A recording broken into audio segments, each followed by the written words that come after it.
be careful what you wish for. After breaking the mysterious one Wish Willow to win his crush's heart, a hopeless romantic finds himself getting exactly what he asked for, but soon discovers that some desires come at a dark, sinister price. In this episode, we're going to be talking about Obsession, that is written and directed by Curry Baker. Cinematography is from Taylor Clemens, and composing the film is Rock Burwell. And I'll just be completely open and honest here. I didn't care about this movie when I first even heard about it. I was like, oh, a horror film is trending and it's getting good reviews. Whatever. I don't have anything to see this month. The Mandalorian Grogu is trash, and the new Mortal Kombat film is bad, and I'm not really a Mortal Kombat fan. So I didn't have a lot to watch. I'm still waiting on the Backrooms movie. So yeah, I figured, hey, it's a random Wednesday night. I'm going to go and see the film. So didn't expect much. Not to say I thought the film was going to be bad, but I'm not a big horror guy, and I didn't really care too much about the movie going to the year, but I still gave it a chance. And coming out of the movie, this movie, Obsession, is going to be one of the best of 2026. It is a highlight on the year, and I need to talk about it. And just going into the pros here for the movie, number one is the industry. That's what I have in my notes. And you're probably asking, what do you mean, the industry? Well, I think that it's definitely been the truth as we go into problems with film and problems with movies today, is that you can say there's not a lot of original movies and that a lot of people don't get opportunities that have really cool original ideas. And this movie is a prime example of that and everything right happening right now. Number one is that this movie is directed by Curry Baker, written and directed by him. He is only 26 years old, and he is for the most part, an unknown guy. He was a YouTuber that did funny comedy videos, and now he's directing and writing one of the defining films for the year. And also he's going to be doing the Texas Chainsaw movie coming out by 2024 in the next 2 years as well. So it's crazy to see him have this opportunity. Someone that's not really well known, very young, going and doing a movie with a relatively small budget, and it's going to be one of the most profitable of all time in film, and also just one of the defining movies that made the year spectacular. And I know we have The Odyssey and the new Spielberg film and Dune Part 3 and Avengers, but films like this gives me hope, and it gives me so much love that seeing that for next week, or this week technically, for the Backrooms film, it's going to be a 20-year-old directing that movie, and he is the guy that did the original YouTube series, being given an opportunity at 20 years old, a YouTuber, and he's also going to be directing two critically acclaimed Academy Award nominated actors in his movie. This gives me so much hope for the future of film. I'm not saying that any Joe Schmo off the street can get into a movie, but seeing that earlier this year, in January, the Iron Lung movie from Markiplier, it had a budget of like $4 million and made a decent chunk back, a lot of, I think 12 times the budget back for that movie. And even in 2022, Talk to Me from the Rocker Brothers, that was one of my favorites of that year. Two YouTubers making a movie, and it was very profitable. So I'd like seeing that it's not just Tarantino and Spielberg getting these opportunities.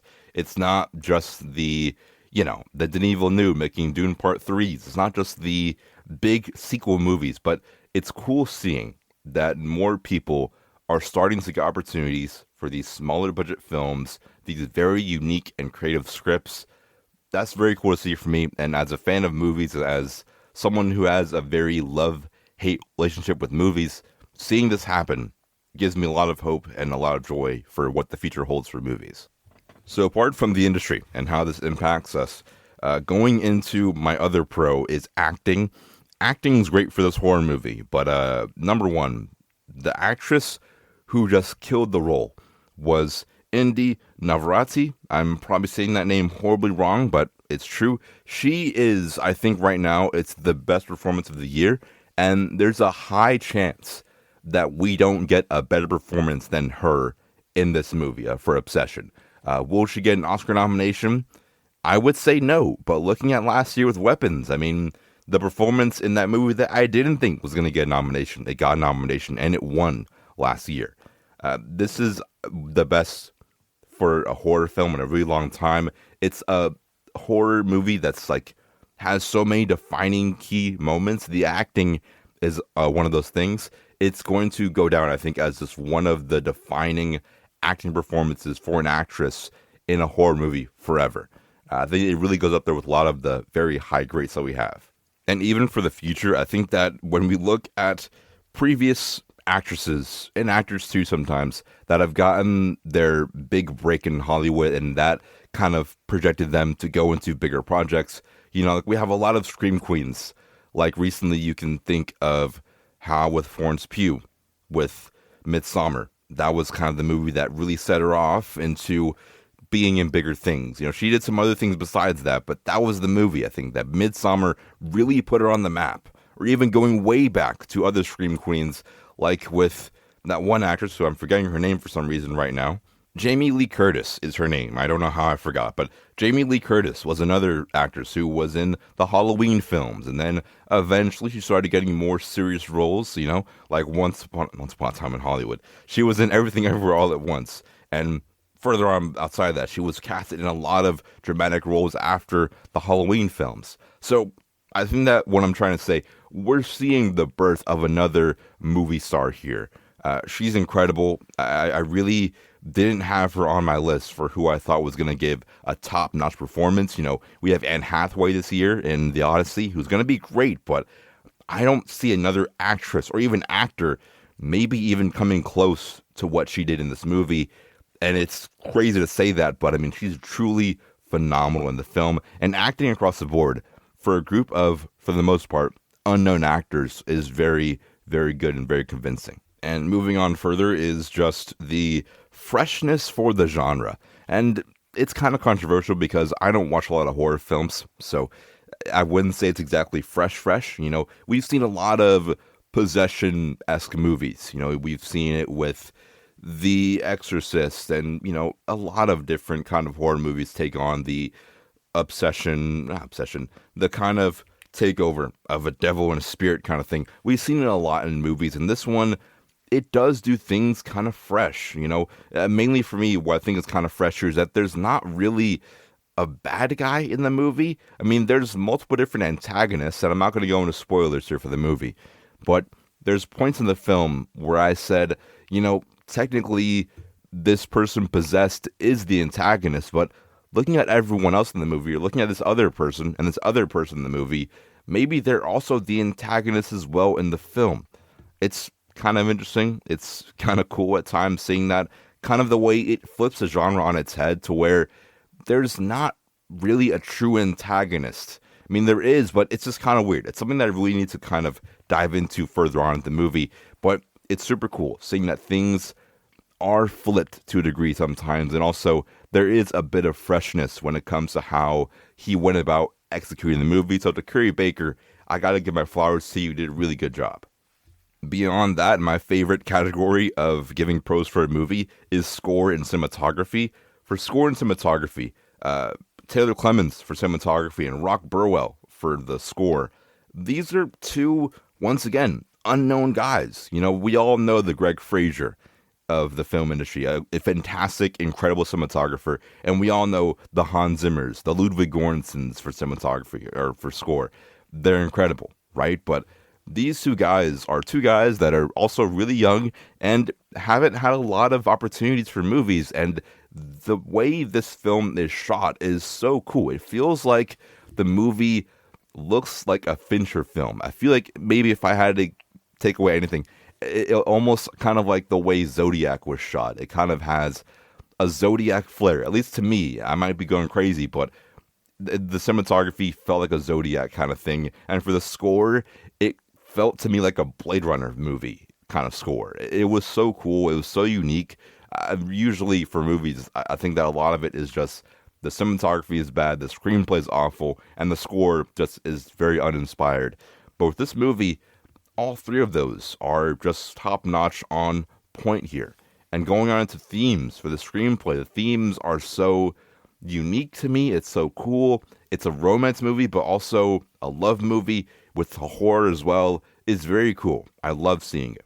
And also, it's just kind of cool and weird seeing that there's the love and the romance themes in the movie, and what you would do for the girl that you like, and being a hopeless romantic, and also living in a society that a lot of guys and girls say that the dating market is cooked and it's a bunch of dating apps and my crush doesn't like me, being a hopeless romantic, all these different romance movies.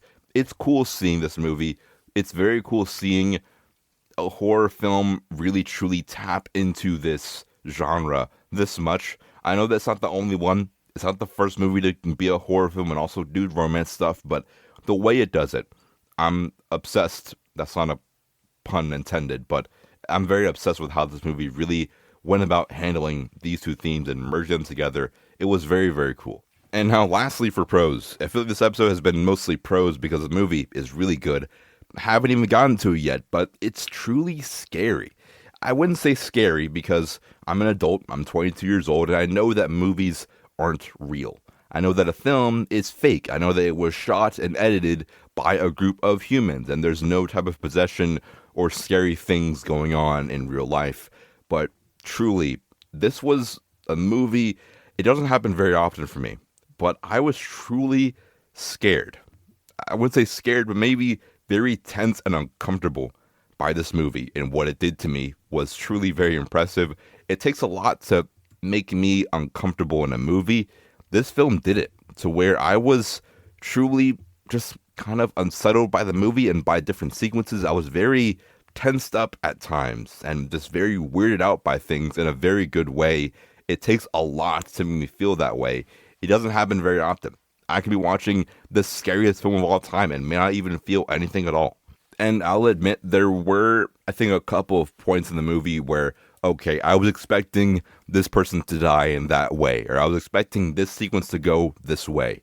But at the same time, there's a lot of points of the film where things happen, and I didn't expect it to happen that way, in a good way. You know, like I was watching this movie, and maybe it's because I'm a normie and I don't watch a lot of horror films, but the scares, the spooks, the very weird and creepy moments, I personally, myself, I haven't really seen a lot of movies do it like this for these scary moments, and I have to give a big bundle of flowers to Curry Baker for what he did with this movie, because it's truly, in my opinion, unique and fresh, and as someone who critiques the horror genre for being too safe at times, this movie, it does things so weird and just so cool. The Easter eggs are incredible. I need to watch this film a couple more times to really understand it and grasp it and truly love it even more.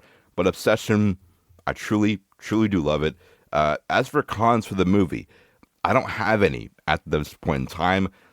I said it, and I'll say it again. I'm in dire need of a rewatch for the movie, but right now I don't have any notes for what I didn't like in the movie just yet. And that might come maybe in an hour. I'll realize, oh, this point was so dumb, but whatever. That's just for me right now. My final score for the movie is a B+. Go see it in a theater, a packed theater if you can. I saw this movie on a random Wednesday night, and the theater was packed to the brim with a bunch of people, and the audience experience in the movie in a theater is unmatched, especially for this movie. It's just not really comparable. So that's, for me, all I have for Obsession. I say go see it. Please go see it. And if you have seen the movie, let me know what are your thoughts. Am I right or am I wrong? Is the movie good or is it bad? Let me know. What did you think? Did you like it? Why or why not? But until then, Obsession was great. Obsession was awesome. But we have to get to the Backrooms this week. It's crazy seeing Obsession and the Backrooms in the same month of May. That's just crazy to think, but it's really like horror fans are eating so good this year, and I'm really jealous for not being a horror fan, but I'm trying to catch up with a lot of them. So, until next time, I'll see you guys maybe for the boys or Backrooms, but until next time, stay swagged out, stay cool, watch more films, and I'll see you guys in the next one.